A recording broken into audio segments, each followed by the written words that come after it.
Hola, muy buenas tardes a todos, buenas tardes a todas, bienvenidos y bienvenidas a otra charla de las que estamos organizando desde la Fundación Comic para nuestro Congreso Internacional, que en esta ocasión, en este año, en 2023, cumple su quinta edición. Edición que llega de forma ininterrumpida, porque empezamos este congreso en 2019 y no hemos parado de hacerlo, no hemos parado de hacerlo durante todo este tiempo, no hemos parado de hacerlo sin reparar en que el congreso ha pasado por la cuarentena, por una pandemia y nos hemos adaptado a la virtualidad. Como saben, este congreso se inauguró ayer lunes, lo hicimos a sala completa en el Instituto de Estudios Canarios con la invitada Marica Vila y también con la participación de Cristo Gil y de Dácil Roca. Una jornada que duró aproximadamente 3 horas y que digo que llenó la sala de actos del Instituto de Estudios Canarios. El resto del congreso, el resto de actividades que vamos a ir desarrollando se van a hacer de forma virtual, pero el próximo jueves a las 6 de la tarde tenemos una cita presencial. Ya nos han estado preguntando en nuestras redes sociales. La entrada es gratuita. Se va a hacer la emisión de la película en voce, en versión original subtitulada al español. La versión original, la japonesa, de la película Perfect Blue, una de las películas quizá más importantes junto con Akira, de las que han sido más importantes a la hora de divulgar, de difundir el manga fuera del país, del sol naciente. Es cierto que cuando se estrenó en España en 1998, esta película no tuvo una acogida demasiado cálida, pero con el tiempo se ha transformado en una obra de culto seguida, aclamada por muchísimos profesionales. Como les decía, tenemos una de las charlas virtuales del Congreso. La siguiente ya hemos celebrado, si no me falla la memoria, esta sería la tercera que celebramos en el Congreso. Las tres han sido en el día de hoy. Y tenemos con nosotros a Luis Fernando de Iturrate. Fernando de Iturrate es, bueno, entre otras muchas cosas, es el vicepresidente de la Fundación Cinemas Comics. Creo que es la primera vez que aparece en una de estas charlas virtuales.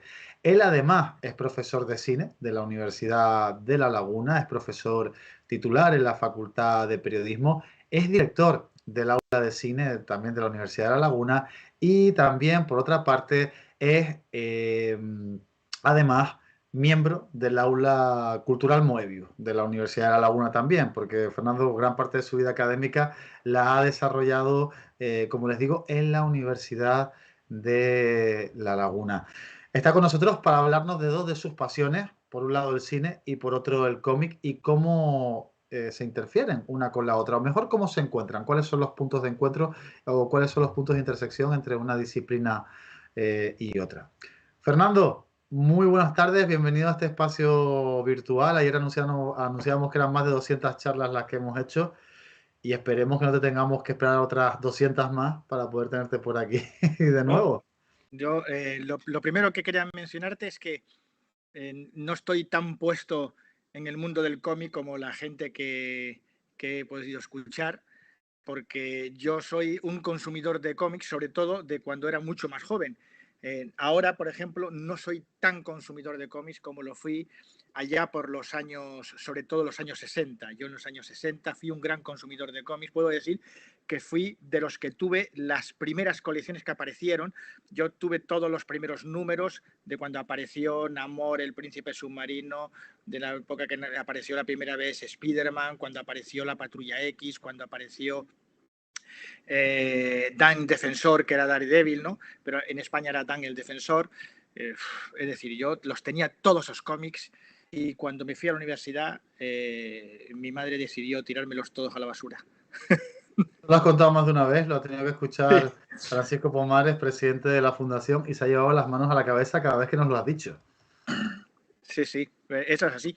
Pero yo también es cierto de que yo antes de conseguir estos cómics que fueron allá por el, vamos, no quiero decir un disparate, pero que fueron sobre, de lo que estamos hablando era en 1967, 68, 69, por ahí, más o menos esa época. Pero yo antes sí consumía muchos cómics también. Yo de niño me aficioné muchísimo a unos cómics británicos que se llamaban Zarba de Acero, Ujú. que también los compraba, que me gustaba muchísimo, que era un científico medio loco que por un accidente creo que se había quedado, había conseguido la invisibilidad menos la zarpa suya de acero y provocaba con esa visión de la mano pues el terror ante todo el mundo, ¿no?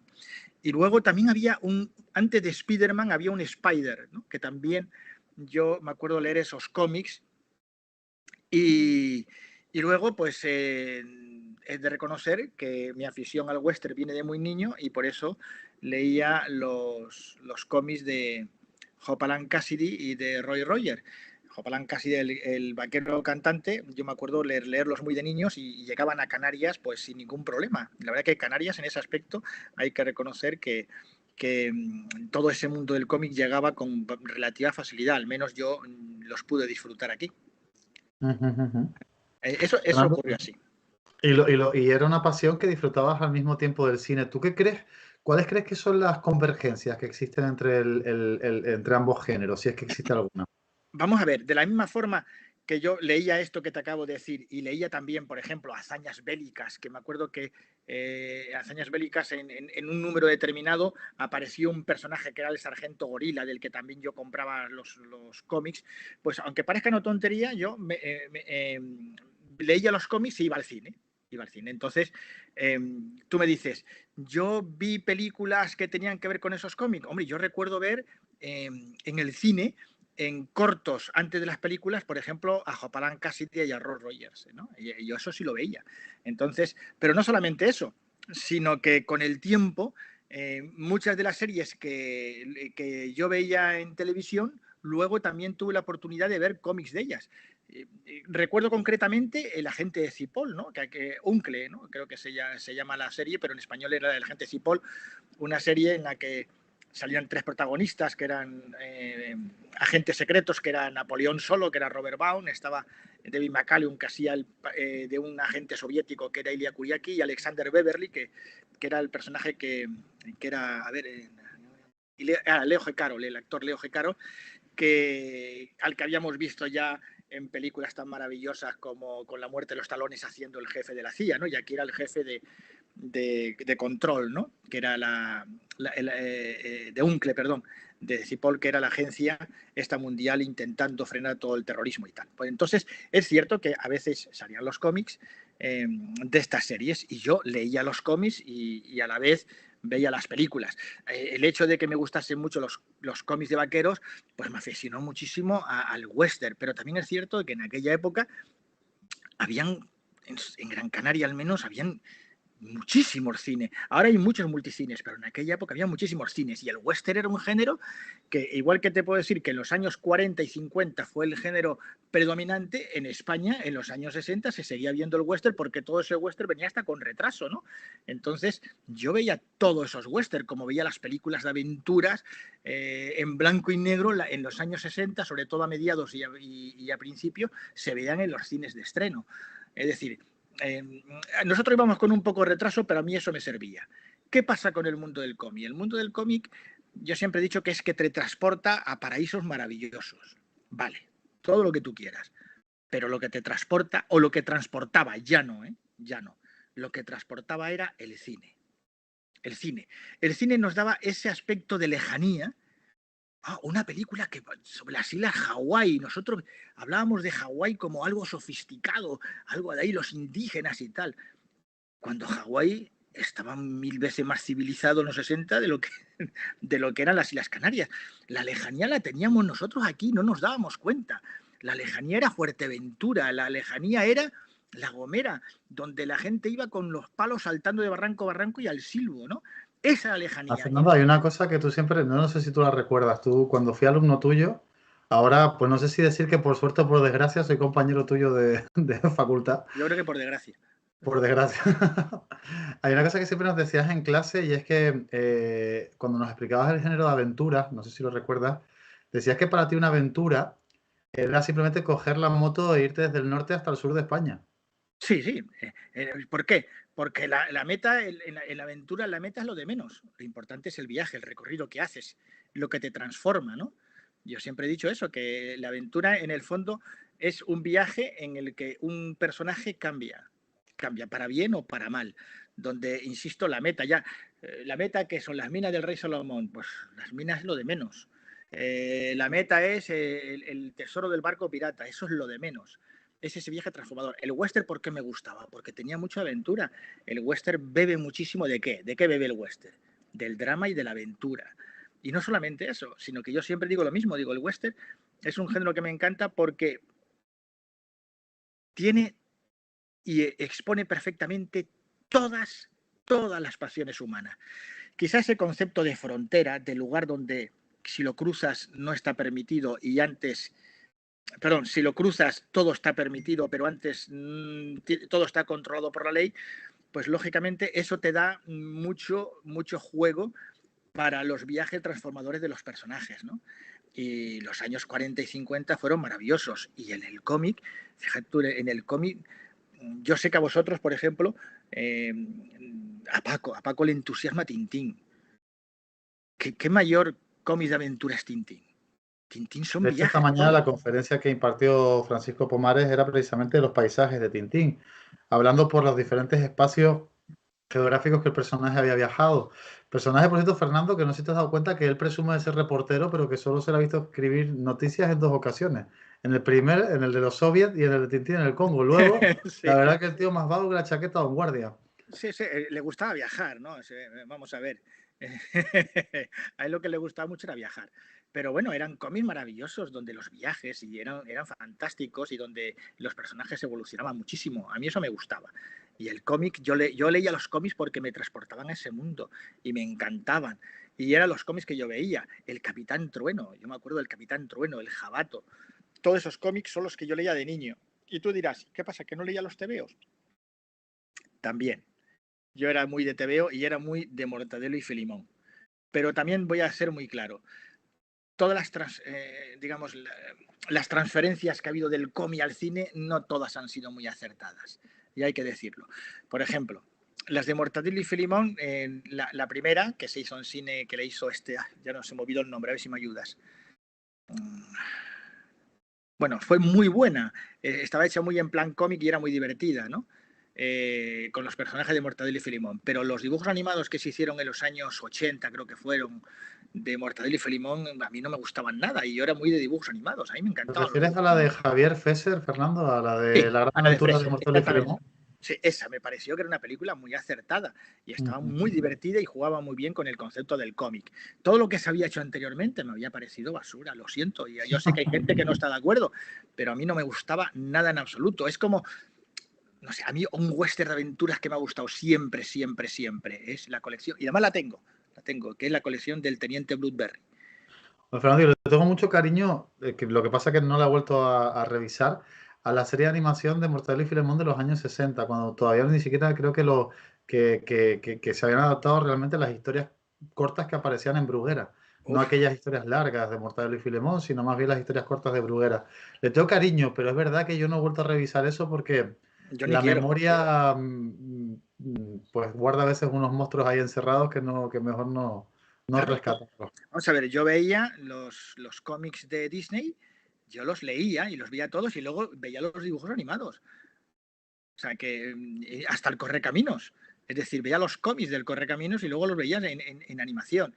Es decir, yo reconozco que cómics y cine estaban muy ligados. ¿Y sabes tú cuál es una serie de películas que yo de niño nunca me perdía? Eran lo que se llamaban los festivales de Tony Jerry. Estaba el primer festival de Tony Jerry, segundo festival de Tony Jerry, y yo me acuerdo de ir con mi madre que me llevaba al cine Rex, me acuerdo de ir con ella. Me sentaba y empezaba la película. Y cuando empezaba la película, en el fondo, ¿qué eran? Eran 10 o 15 películas de 5 minutitos, todas liadas, y al final pues se terminaba. Pero yo me acuerdo el sufrimiento que era cada vez que pasaba una, esperando que no llegase el final. Yo sufría deseando que decía otra más, otra más, otra más. Esa pasión que a mí me da mucha pena, ¿no?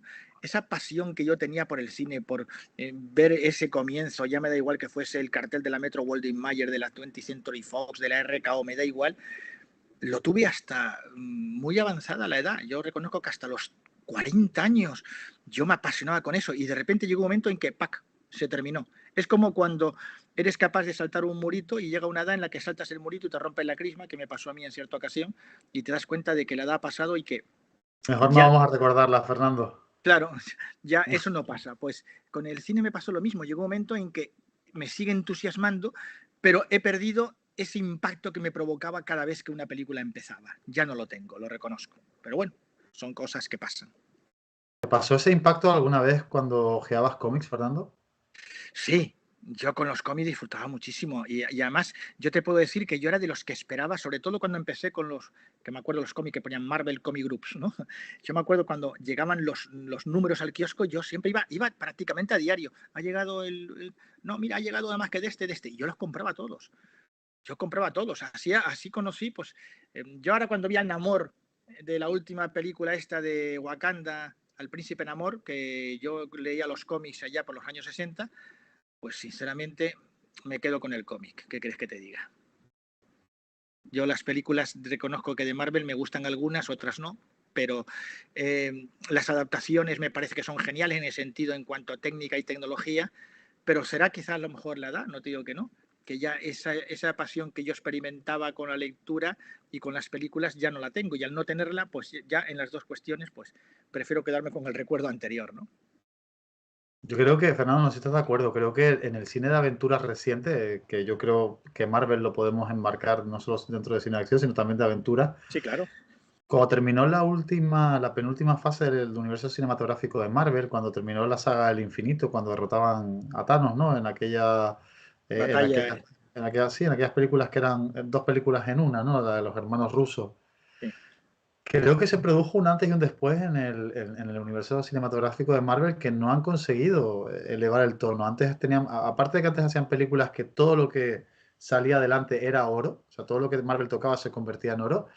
Ahora ya no consiguen impregnarle esa épica a las películas que están haciendo, aunque lo intentan, pero no consiguen eh, impregnarles esa épica. Y no sé si es porque el mensaje político que quiere transmitirnos Disney, tampoco no sé si quieres meterte en este senagal, pero el mensaje político que nos transmite Disney se está comiendo a una cosa que yo creo que es básica, que es fundamental, tanto en el cine como en los cómics, que es también la faceta lúdica, la faceta de De entretenimiento. entretenimiento, sí. Estamos dejando eso a un lado y yo la sensación que tengo, perdona Fernando, ya termino, No, es no, que sí. estas películas, incluso estos cómics también, porque también se está reproduciendo dentro de los cómics, ha habido una especie de metástasis, dedican más tiempo a sermonear al espectador o al lector que a entretenerlo.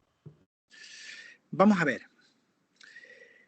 Ya que hablamos de Marvel, yo recuerdo cuando salió la primera de Spider-Man, la de Sam Raimi. Cuando salió fue un exitazo. Y Y una eso que barbaridad de películas, ¿eh? sí, y fue un exitazo, vamos a hablar claro. O sea, antes habían hecho cosas, se habían hecho cosas de Spider-Man, del Capitán América, pero cosas que mejor ni nombrarlas, ¿no?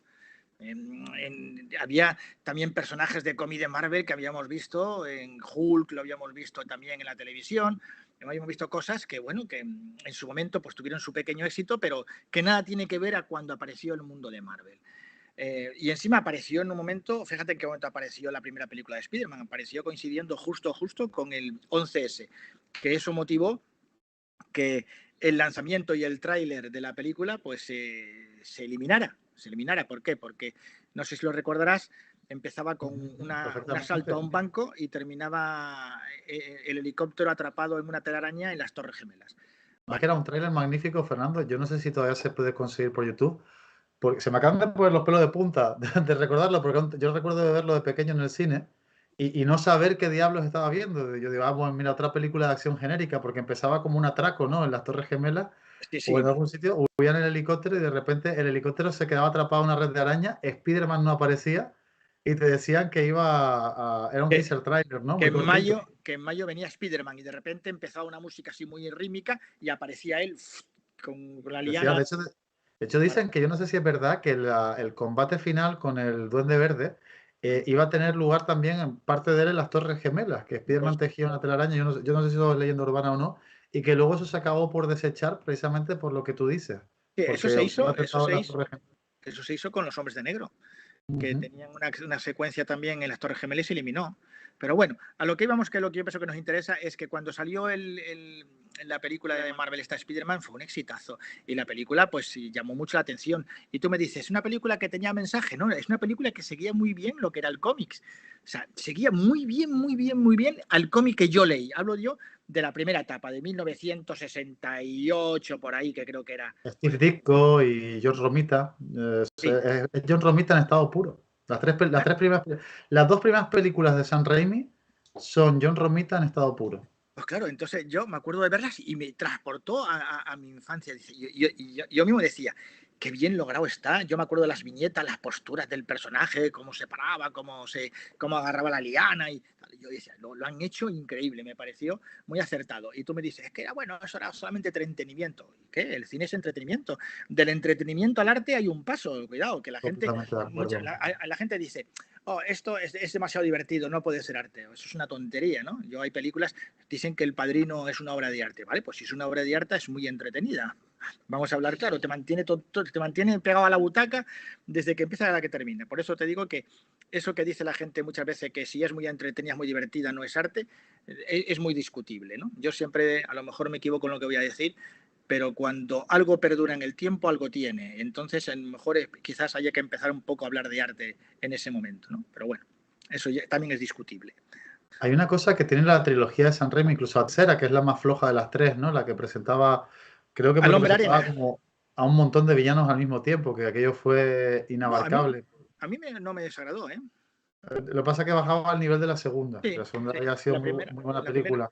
primera y Mm. segunda eran buenas, muy buenas. Y hay una cosa que consigue en esas películas que yo creo que luego no se ha conseguido en ninguna de las de Marvel, ¿eh? Y es que Nueva York, como han hecho otros muchos directores, esto no lo inventó San Raimi, por supuesto. San Raimi inventó los árboles que atacan a chicas y las posesiones demoníacas divertidas, pero el asunto de estas películas es que para un director como San Raimi, que viene de lo que viene, también hay que reconocérselo, eh, consiguió, que es una cosa también que está muy presente en el cómic de Spider-Man. Muy presente, no, es una de las cosas más importantes del cómic de Spider-Man. Spider-Man es Nueva York. Spider-Man sí, en algunos momentos en la Secret Wars viaja a otros sitios y en otros momentos pues se ve, en otro tipo de trama se ve fuera de la ciudad, ¿no? Pero Spider-Man, como también lo fueron las Tortugas Ninja en su momento, son Nueva York. O sea, no se les puede entender sin Nueva York. Y eso lo consigue San Raimi, pero en las películas posteriores de Spider-Man esto, sobre todo las últimas, ¿no? Las de Tom Holland, Sí. las de Andrew Garfield más o menos, pero las de Sam Raimi es que tú, no sé si recuerdas el desfile que había en Nueva York cuando peleaba con el Duende Verde. Es que Pues uno lo sí, ve y dice, es que yo quiero vivir en Nueva York, es que yo quiero claro, ser parte de Nueva York. Nueva York es un organismo vivo, claro, un montón claro. de gente interactúa entre ellos. Pero es que Spider-Man tiene que estar en Nueva York. ¿Tú no has oído ese chiste que dice, estoy más agobiado que Spider-Man en un descampado? Pues claro, piénsalo. Lo pones en Los Ángeles y corriendo de chalet en chalet va a ser complicado, ¿no? Y eso se ve precisamente en una de las de Tom Holland, que el tío no sabe dónde saltar y dónde Es agarrarse, cierto. porque Nueva York es el sitio donde no solamente Spider-Man, sino donde yo me acuerdo aquellos cómics de Daredevil, o sea, de Dan Defensor, donde Dan el Defensor con su bastón, se lanzaba de los edificios y se agarraba a las farolas y giraba y luego era como una especie de Spider-Man, en los cómics era así, donde saltaba también de edificio en edificio, ayudado con su bastón, que era su telaraña, por así decirlo, ¿no? De Y ahí venía lo del hombre sin miedo, Fernando, porque Daredevil hacía saltos mortales en el infinito. en el infinito, y encima estaba ciego, o sea que vamos, lloviendo, lloviendo saltó un murito y casi me mato. pero bueno, insisto, yo pienso que el llevar muchas veces el cómic al cine a veces funciona, a veces no funciona. Es como las películas que pasan del cine a la televisión o de la televisión al cine. Y si te parece bien que toquemos ese tema o no. Por supuesto, sí, sí, no, muy Mira, interesante. No, no sé a mira, qué ejemplo sí, te refieres. sí, pues mira, vamos a ver.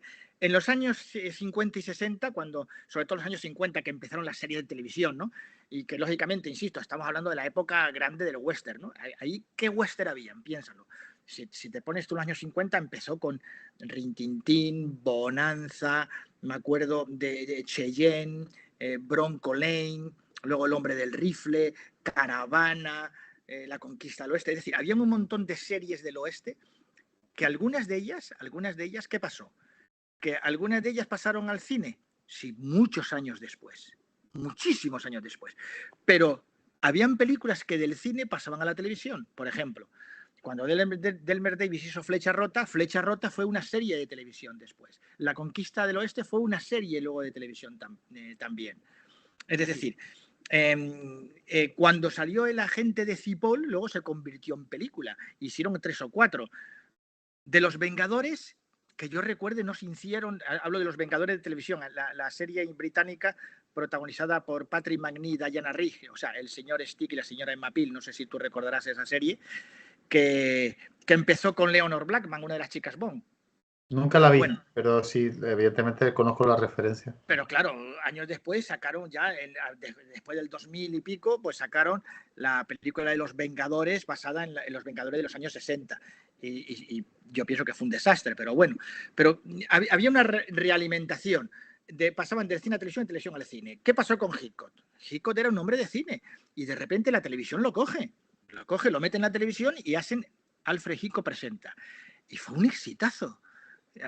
Tenían aquella música, no sé si la acordarás, que era pororororón, popom, popom, y aparecía una silueta donde él entraba en la silueta y empezaba el tío contando lo que íbamos a ver, pero siempre con una guasa y con un cachondeo, con un humor muy británico, y funcionaba. No olvides que Psicosis se hizo con el equipo de televisión que trabajaba con él, que Psicosis se pensaba que iba a ser un fracaso, que Psicosis la hizo porque se empeñó el señor Hitchcock y la productora al final le dijo, bueno, pues dale que se quede con recaudación de taquilla y se arruine el solo. Y yo creo que ha sido el gran negocio que ha hecho en su vida. ¿Has visto, Fernando, que hasta nuestros alumnos lo han homenajeado a Hitchcock con Psicosis hace relativamente poco? Hace poco. Pero fíjate que en esa época, por ejemplo, John McIntyre, que era un actor secundario del western, pasa a ser uno de los líderes de Caravana. Glenn Ford, cuando ya se hace muy mayor, pasa a la televisión a ser del sheriff de la ciudad de Madrid. O sea, piensa en eso.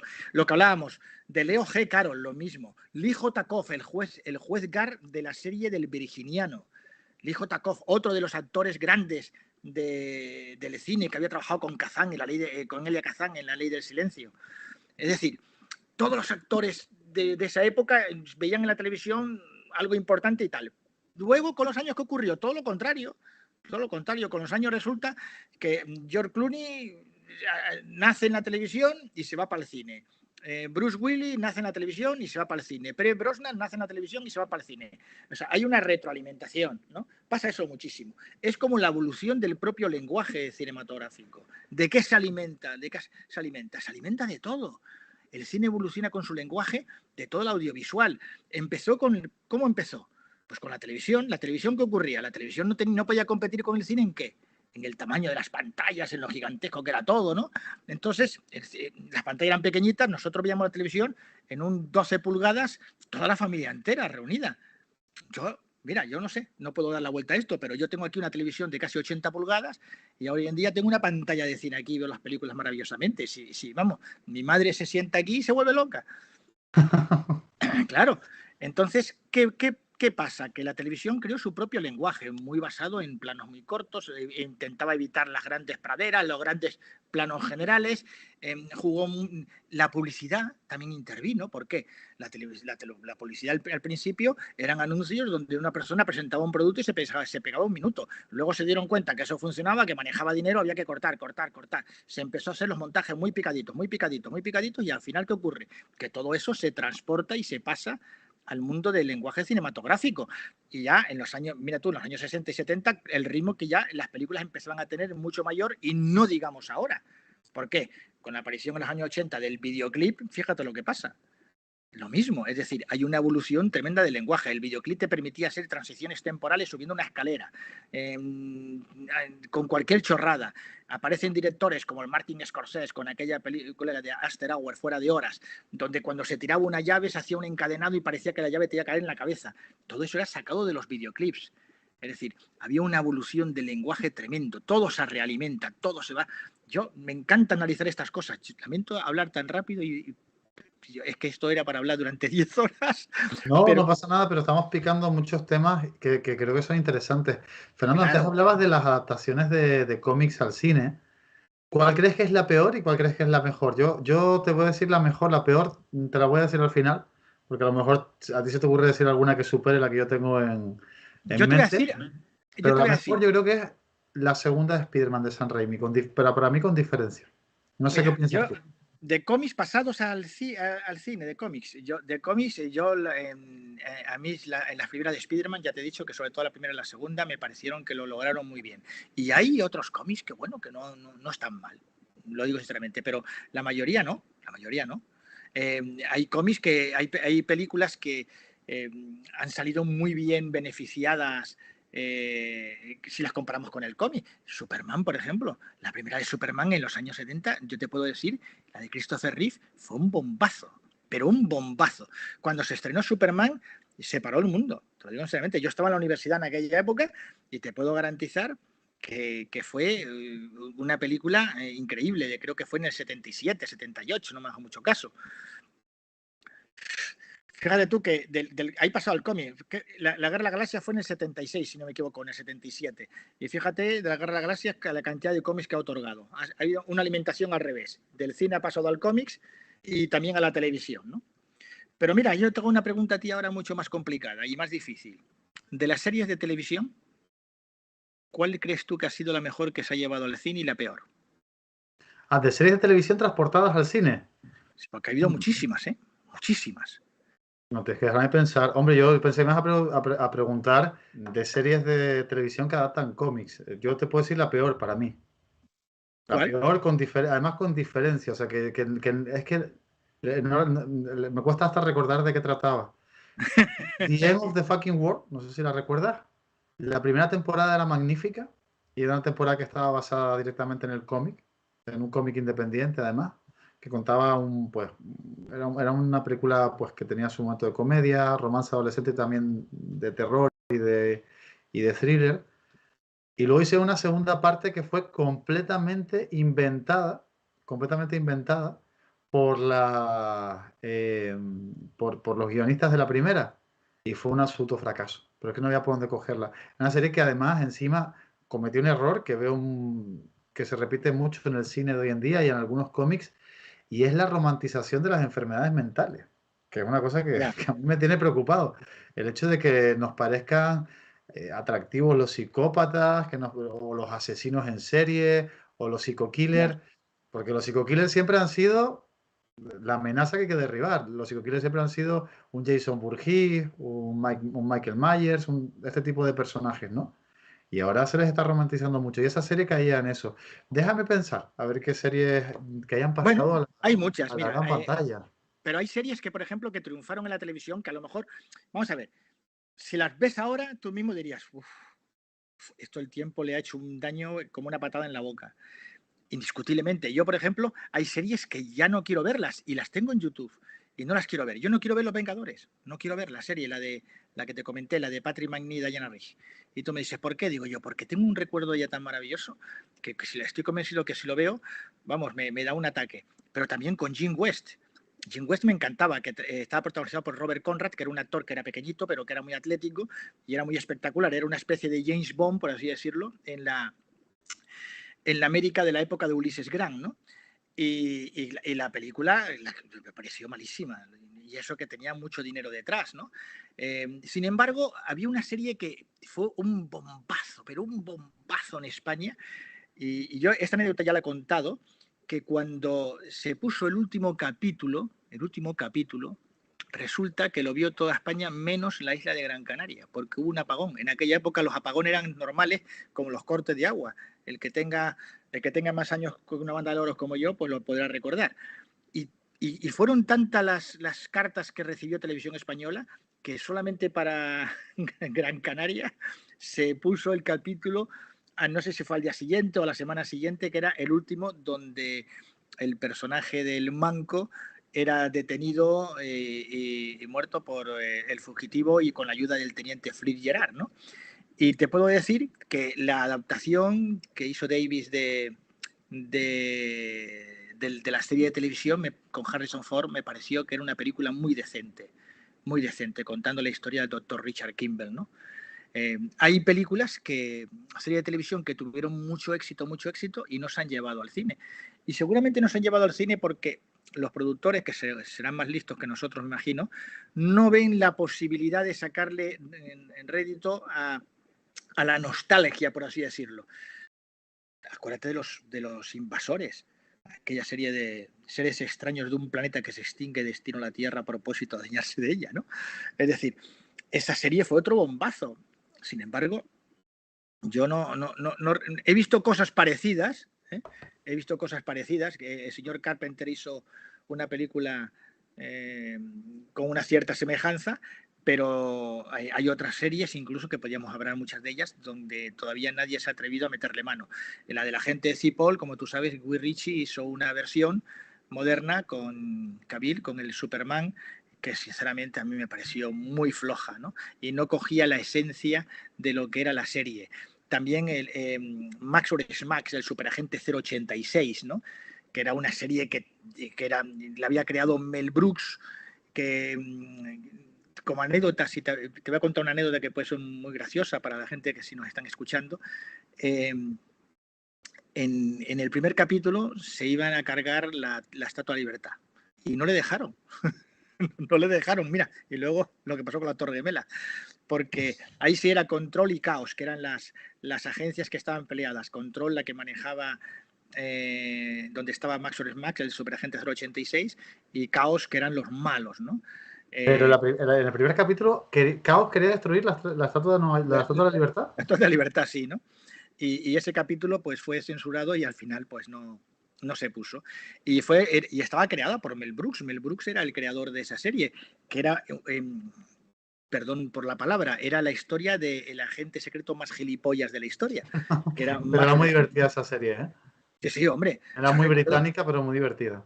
Era una serie americana, pero con un humor un poco británico, A ¿no? eso me refiero, Sí, un humor muy sí. british, sí. Hombre, yo recuerdo ese agente secreto que siempre que le iban a trincar, el tío para librarse decía, no, dice, mejor que no hagan nada, fuera hay 200 hombres con 200 perros guardianes y una tanqueta. Y como todo el mundo se quedaba apuntando y no le creían, le decía, me creerían 50 hombres, 2 perros y un coche patrulla, y como nadie le hacía caso, le decía, 3 hombres y un perro. Iba Oye, hablando disminuyendo. de adaptaciones ¿qué te parece la película que luego hizo Steve Carell? Hablando de adaptaciones de series a películas. Del Superagente 86. Hombre, pues tenía su gracia, porque es un actor que tiene también su gracia, pero bueno, esas funcionaron en taquilla, que es lo que importa un poco, no como Los Vengadores, que fue un fracaso a pesar de contar con Ralph Fiennes y esta, ¿cómo se llamaba ella? Oh, la de Kill Bill, Uma Thurman. y Uma Thurman, Uh-huh. que fue un fracaso trepidante. Y la propia de Jim West, que contaba, y fíjate tú, con qué actores contaba, con Will Smith y Kelvin Klein, y sin embargo, pues no funcionó.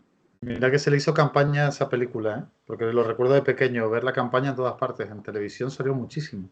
Sí, sí. Bueno, y en aquella época, que la gente se olvida, ¿eh? En aquella época el merchandising funcionaba muy bien, ¿eh? Yo recuerdo tener la colección de la gente de Cipoll en cromos, que luego le daba las vueltas y formabas un cartel gigante con los dos personajes con las pistolas, ¿no? Tengo pendiente, por cierto, Fernando, me acabo de acordar de dejarte el coche de la gente de Cipoll, que lo encontré en un ¿Qué anticuario de las dice? Palmas de Gran Canaria. El cochito ¿Qué pequeño, no dice? sé si lo recuerdas. Sí, señor, sí, señor. Sí, tengo Sí, pendiente de señor. darte mira, cada vez que lo veo en casa me acuerdo. Pero tú sabes que te voy Yo, dejando las cosas a cuenta bueno, gota siempre. jolín. Fernando, hablamos de que tanto cómic como cine son narrativa en imágenes, ¿no? No deja de ser imágenes, unas en movimiento, otras contadas de forma secuencial. ¿Cuál es, cuál es el nexo que podemos encontrar entre esto, ¿no? Entre contar las historias a través del cómic, o las diferencias incluso, o las Vamos a ver. posibilidades. El cómic es más interactivo que el cine, al menos en esa época. El cómic tú puedes pasar, ver el final, que es lo que hacíamos muchas veces. El final no me va a gustar mucho, continuará, joder, hay que esperar el próximo número. El cine en esa época no era nada interactivo, hoy en día lo es más, ¿no? Tiene, al menos a través de los Blu-rays y de los formatos domésticos, ¿no? E incluso en la televisión, que puedes moverte para adelante y para atrás.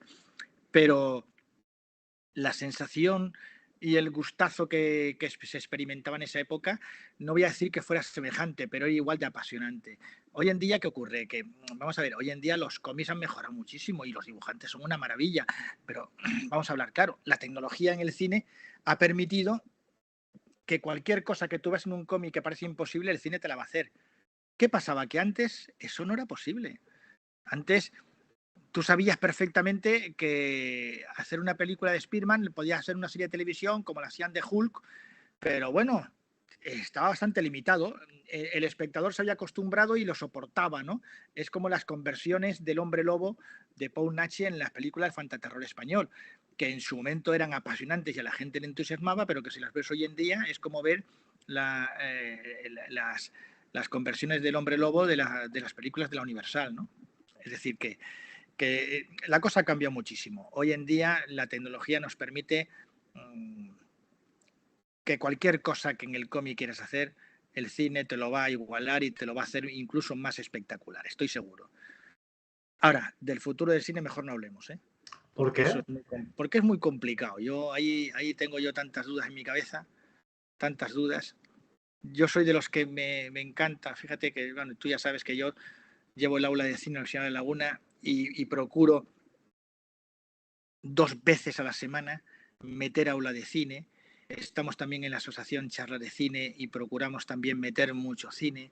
Es decir, estamos continuamente intentando meter a la gente en las aulas, perdón, en las salas de cine. ¿Cuál es el problema? El problema que yo veo es que siempre metemos a la misma gente. Ya, Es mi opinión, ¿eh? Y tú ya, me ya, dices, ya. ¿y es mucha gente? Sí, sí, bastante gente. Cuando en charla se pone una película clásica como el otro día que se puso, pues al final se llenó la sala, con alguien se llenó hasta la bandera, pero son cosas muy puntuales y muy concretas. Nosotros en el aula de cine hemos llegado a tener mucho más espectadores que en las salas de estreno que están al lado, y eso que estamos poniendo películas antiguas. Yo ahora estoy en un proyecto, no sé si lo sabes, con la Universidad de Mayores, los Sí, jueves claro. llevándolos también al aula de cine, donde tú has ido, por cierto, y Sí, deberías de ir sí. y deberías de ir de vez en cuando para darles también una charla y que a ellos les encanta, es gente, vamos a ver, los mayores, Tenemos ese compromiso, ¿eh? Este año. claro, y además, Lucas, vamos, te voy a hablar muy claro, la gente que más va al cine parece mentira, pero son los que tienen mi edad. La gente dice, no, no, son los jóvenes a ver Spider-Man y tal. Digo, bueno, no lo sé, será cuando ponen algún estreno de esto, puede que sí, no te digo que no. Pero los padres son los que van y los abuelos también. Yo veo mucha gente mayor que va al cine, lo digo en serio.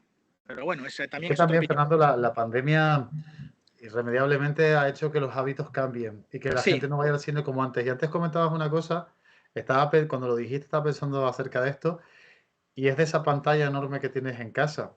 El otro día estaba, creo que era contigo, estábamos mirando en el campo, yo también estaba, yo tengo una tele no tan grande como la tuya, pero estaba pensando cambiarla, ¿no? Y al final uno tiende a eso, ¿no? A ir a pantallas que, pues, que permitan replicar la experiencia del cine en casa, nunca mejor dicho, ¿no? mira, tú lo que Y tienes eso aquí al final es un detrás, agravio para las salas de cine, porque lo que se ha convertido en una actividad que antes era como casi que ritual, era casi como religiosa, en el sí, sentido de que era comunitaria, compartida, se ha convertido en algo interiorizado, en algo que es individual. Y nunca ha sido así. no, Individual, hombre, si uno tiene suerte, pues con alguien acompañado al lado, ¿no? Y bueno, con una también. mantita. Pero vamos, tú me entiendes lo que quiero decir. Sí, sí, yo insisto, yo veo mucho, yo todos los días veo cine, todos los días. Aunque me tenga que acostar a las 2 de la mañana, veo como mínimo 2 películas me veo diarias, pero como mínimo. Mira, y si te fijas, si tú miras aquí detrás mía, ¿ves? Detrás mía verás tú que ahí, bueno, no puedo enseñarte todo, pero ahí tienes, por ejemplo, dentro del mundo de la banda sonora, tengo ahí todo eso es música de películas. Y si tiro para Sí, acá, empiezas a ver películas, y tengo ahí vamos, para estar viendo durante años.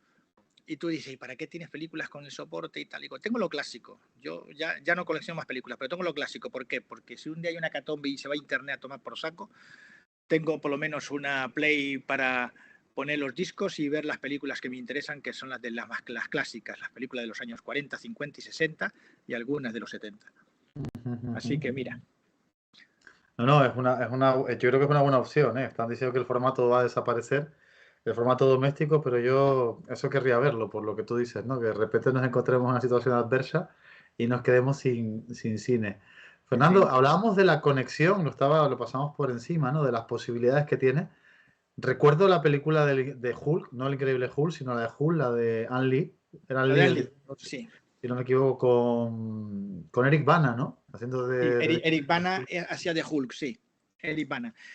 Y esa película jugaba mucho con el lenguaje de cómic, pero en el sí, momento no tuvo sí. muy buena recepción, ¿no?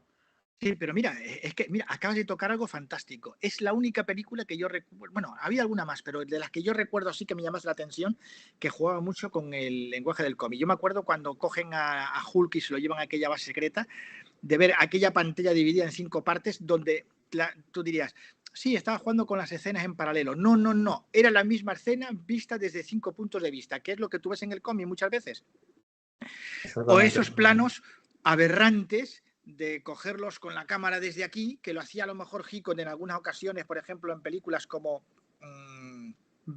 Vértigo, ¿no? Que cogía un plano así como un lateral, que es muy propio de las artes gráficas y también del mundo del cómic, o partir la cara a un lado solamente. Es decir, Ang Lee jugó mucho con el lenguaje del cómic. Luego lo hicieron otros, porque también, si tú ves 300, lo que hace es copiar la viñeta, pero es distinto. Yo pienso que una cosa es coger un cómic, copiarlo con viñetas y todo, y otra cosa es coger el propio lenguaje del cómic e intentar llevarlo al cine y crear un, digamos, no voy a hacer un lenguaje nuevo porque no es un lenguaje nuevo, pero sí crear un estilo diferente. Y yo Bueno, en el pienso que caso de Zack Snyder, en 300 era más bien la estética, ¿no? No tanto el claro, lenguaje, sino la estética. la estética y sobre todo si tú veías el cómic, los encuadres prácticamente lo que hacía era copiarlos, ¿no? Es casi lo que hizo en aquella película de Psicosis, de hacerla exactamente igual, con planos y que me pareció una tontería de mucho cuidado, pero El bueno. remake de Psicosis. Sí, que no, bueno, sí, el remake era, en el fondo era una película copiada, plano a plano, que me pareció una auténtica estupidez, pero bueno, también para gusto hay colores, ¿no? Pero otra película que quizás sí que utiliza muchos términos, mucha gramática que encontramos dentro de lo que es el propio cómic, es Scott Pilgrim contra el mundo. No sé si la recuerdas. ¿Cuál? Scott Pilgrim contra el mundo. Pues me suena. Basada, de hecho, en un cómic, directamente basada en un cómic, y que copia, además, está hecha no por Zack Snyder, está hecha por el director de Baby Driver y de Zombies Party, que ahora no me sale el nombre, Edward Wright. Edward Wright, el director Yo creo que no la he de, visto. que además también dirigió una de superhéroes hace relativamente poco, la primera película de Ant-Man, yo creo que la única buena, ¿no? De todas las que se han hecho de Ant-Man. Oye, Alman, ya que has tocado el tema, la última. No la he visto, Fernando, porque es que no tengo ya ganas, ya no me... Antes fíjate que recuerdo cuando salió una nueva película de Marvel, que era casi que un hito, yo recuerdo en charlas de cine, Sí. hablar sobre Los Vengadores, la era de Ultron, una película muy criticada, pero a mí me pareció fantástica por lo que decíamos antes, porque era una película entretenida. Claro, pero si es Veíamos, que Alman, la primera era entretenida, ya está, no, era no muy buscaba otra divertida, cosa. Pero además el humor era muy Edward Wright, ¿no? Este humor de claro, situación, de claro, diálogo, son el pero diálogo.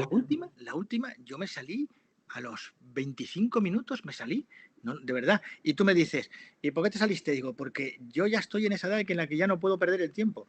Y me da mucha rabia porque te puedo garantizar que para mí, yo hasta que cumplí 60 años, y de eso hace ya bastante, te puedo garantizar que yo no me salí nunca de una película. Pero ya en estos 10 últimos años me salgo de todas. Tiene que De ser algo todas, que me todas. atrae. Bueno, de todas me refiero, de muchas de las nuevas, digo, no, y no lo aguanto. Yo solo me he Pero, marchado de una en toda mi vida y era porque no podía. Y hace poquito vi el final, hace un poquito en el cine, y fue la primera adaptación que se hizo de Dragones y Mazmorras.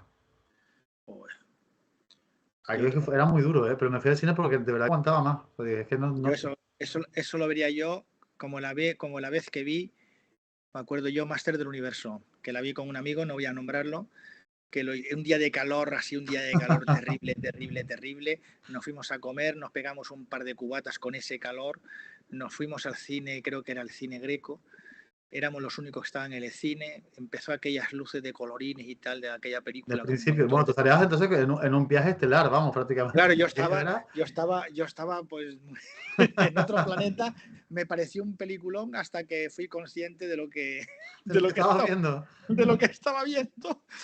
Pero pero Fernando, vamos, fue yo sé que a mí eso me es tocarme la fibra, porque yo tengo mucho cariño a esa película, tú ya lo sabes. ella, sí. Tú, ya, claro, pero bueno, vamos a dejarlo. Oye, no, hay friki para todo, ¿eh? Es un Yo también placer soy friki, culpable, yo lo reconozco. Es hay un friki placer para todo. culpable, pero de verdad que cada vez que la veo en la tele la disfruto mucho. De hecho, hace Vale. tiempo, tú sabes a mí me gusta mucho la franquicia de los Masters del Universo, pero lo único que rescato audiovisualmente es la temporada de la serie de dibujos animados que se hizo en el año 2000, que me parece que es de las pocas que se ha tomado en serio lo que estaba haciendo.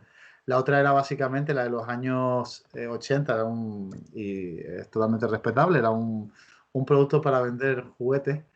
Pero yo recuerdo que a esa serie le tengo muchísimo cariño y la he disfrutado un montón. La del año 2000 está hecho para niños, pero está hecha con respeto y tenía una cierta coherencia y reinventaron muy bien la historia, ¿no? Nada que ver con la serie que hicieron hace muy poco en Netflix, que tenía un planteamiento completamente woke, no sé si lo sabías, completamente Mm. de ideología woke, Uf, donde cambiaron raza, sexualidad de muchos personajes. Pues, esto es una anécdota muy tonta, pero hace unos años yo estaba con una novia y me dijo, mira, quiero comprender por qué te gustan tanto los Masters del Universo. Vamos a poner el DVD que tienes en casa. Y yo lo que le dije es que no, que me negaba. Porque si veía la película, cortaba contigo, vamos. automáticamente. Yo sé lo que es la película Master del Universo, pero le tengo ese Oye, placer por cierto, culpable, ¿no? una pregunta. Hidra, Tierra y Fuego es un cómic? No, lo que pasa que no está basado en un cómic, pero sí que es cierto que recuerda mucho y me imagino que a ti te pasará que tú eres lector, muy lector de cómics de esa época, a lo que hacía Corben o a lo que hacía Claro, otro tipo de claro. ilustradores, como Francetta también, que ayudaron. Francetta creo que fue portadista de Conan, si no me equivoco, en algún momento. No, es que yo te lo comento porque cuando estamos hablando de los años también 70 por ahí, cuando salieron estas películas de Baskin, creo que era Sí, exactamente. El mismo que El Señor de los Anillos. del que el Señor de los Anillos, que eran rotoscopiadas y muchas de ellas, ¿no? Con imágenes dibujadas encima del acetato, pues yo recuerdo que eran películas para adultos y tenían algunas un ritmo bastante bueno, ¿no? Y yo pensaba Bueno, Fernando, acuérdate de que heavy metal, ¿eh? sí, también, hombre, joder, pues Que lo que acabas de nombrar. aquello era canelita en rama, ¿eh? Sí, sí, sí, claro, que es que se hacían cosas buenas, ¿eh? No estoy diciendo que ahora no se haga, cuidado, que ahora se hace de todo. Lo que pasa es que también ahora es un consumo momentáneo de lo de ahora y se olvida un poco el pasado, mientras que nosotros era de los que consumíamos el pasado, consumíamos el presente y estábamos pensando en el futuro. Pero ahora la gente solamente consume el presente. Es curioso, olvida el pasado, lo olvida totalmente. Y yo no puedo entender, es como la literatura, ¿no? No puedo entender lo que se hace hoy en día sin comprender un poco el mundo del pasado. Ujú. Pero bueno, insisto, la gente hoy en día es distinta, ¿no? Pasa una cosa también, Fernando, que de esas películas que comentas está muy bien para la analogía que tú querías traer a esta pequeña charla, ¿no? Más que conferencia. Eh, Pequeña por la duración, porque tú decías que esto podía durar 10 horas, y yo la verdad es que creo que podía durar No, 10 horas pero tranquilamente. mejor no aburrir mucho a la gente porque al final de lo que estamos hablando son muchas cosas de gustos personales y a lo mejor los que nos están escuchando están diciendo, joder, pero ¿qué estás diciendo? Con lo que me gusta a mí el máster del universo y este idiota está diciendo. Yo creo que va a pasar más al revés, Fernando, ¿eh? Yo creo que en ese caso va a ser más al revés. Pero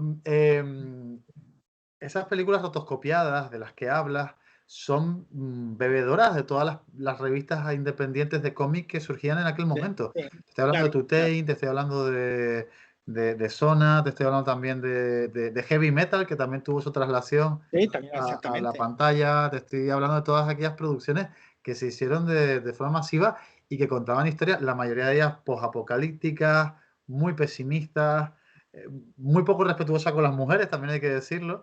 Y Sí. ayer rescató una de tras la mesa, Cristo Gil decía que no entendía por qué había una demonización de ese tipo de mujeres que aparecían en ese tipo de obras, porque había mujeres, ella se incluía entre ese colectivo, que les gustaba que esa representación femenina, que entendían que no era la única representación femenina que existía, sino que era una más dentro de las múltiples representaciones que de la mujer. Hombre, en Hidra, Cielo y Fuego, Tierra y Fuego, la sexualidad de los dibujos eran tremendas, pero tremendas y muy llamativas, pero también eran muy espectaculares, también hay que reconocerlo, ¿no? Lo eran.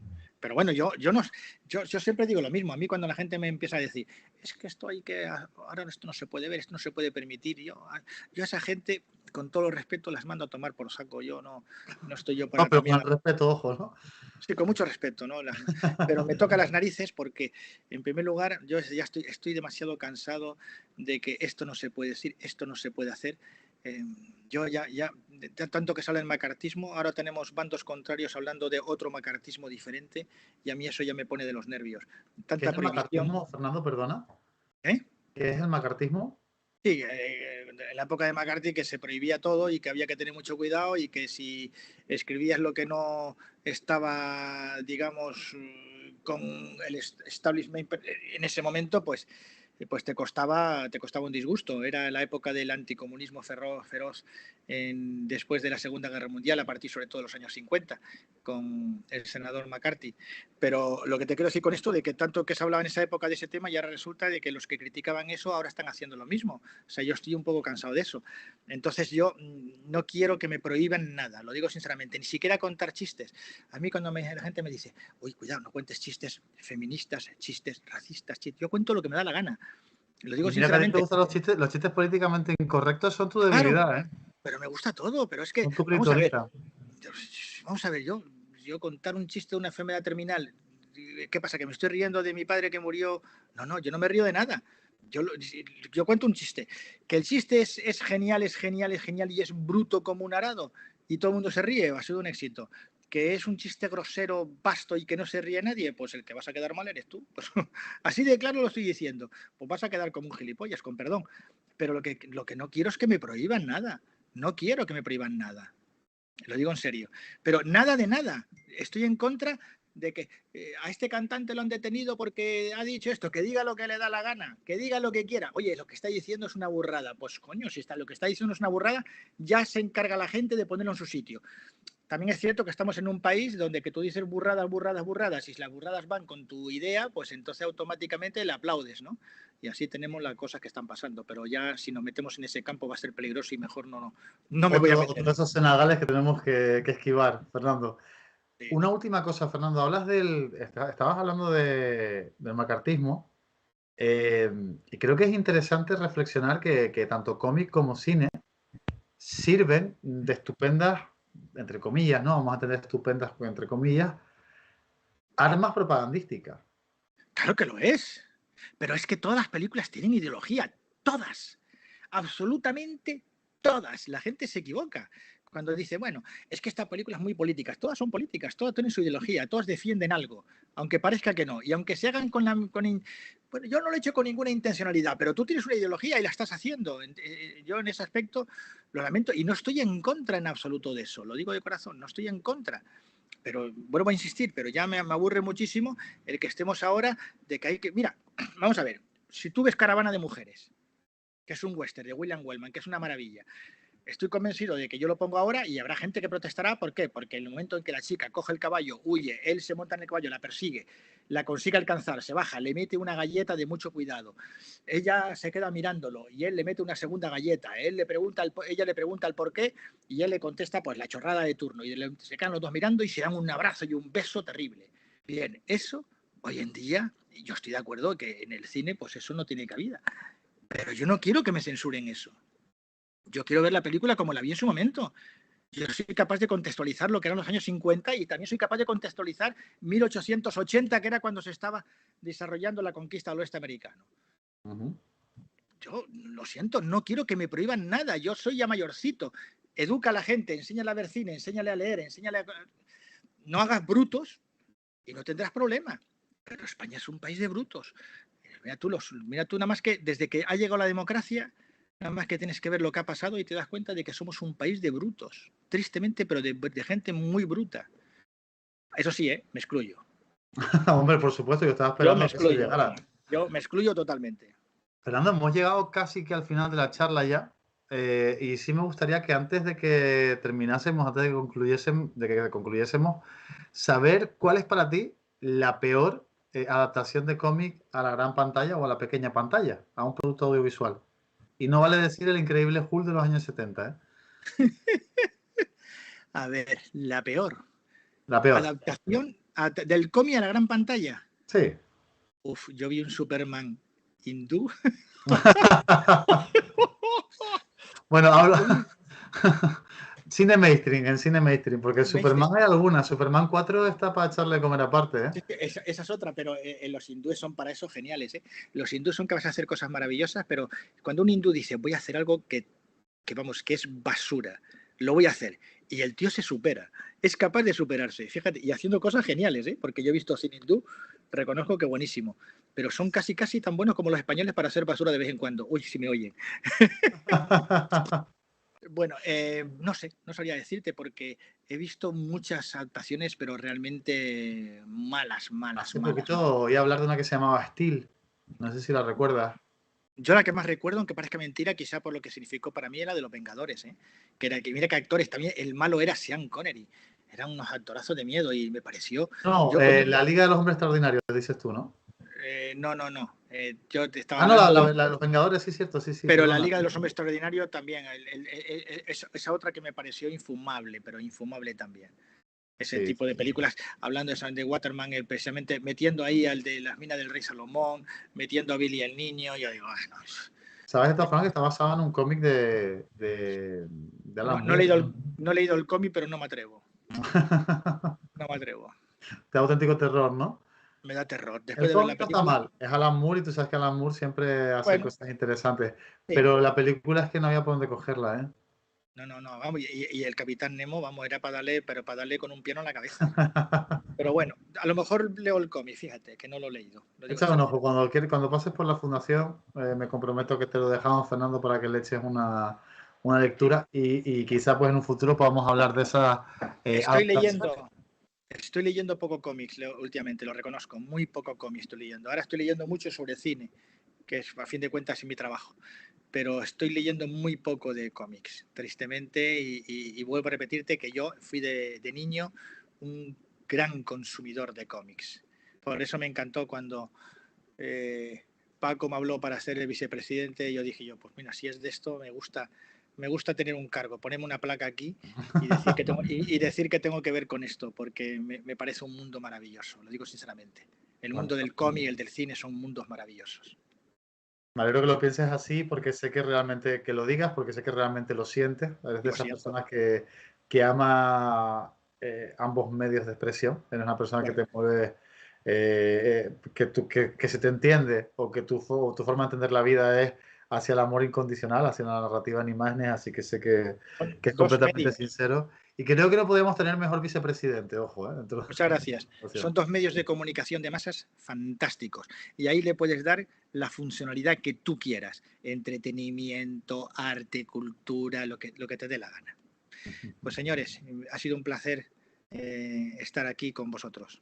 Fernando, si me lo permites, únicamente recordar a las personas que nos están viendo ahora mismo en directo y las que vean este vídeo, esta charla con Fernando Iturrate, repito, antes de las 6 de la tarde del 11 de mayo de 2023, por si acaso que alguien lo vea desubicado en el tiempo, que este jueves, 11 de mayo, a las 6 de la tarde, en el TEA, proyectamos Perfect Blue. Vamos a poner esta película que es uno de los clásicos del manga, que ayuda a entender la expansión de este medio también de comunicación, de esta forma de expresión dentro de lo que serían las fronteras de Occidente, rebasando todo lo que era el mundo oriental o de Extremo Oriente, de Japón, para llegar y para seducir al resto del planeta. Fue una de las películas que ayudó a que esto se consiguiera y que entendamos el manga y el anime como lo entendemos a día de hoy.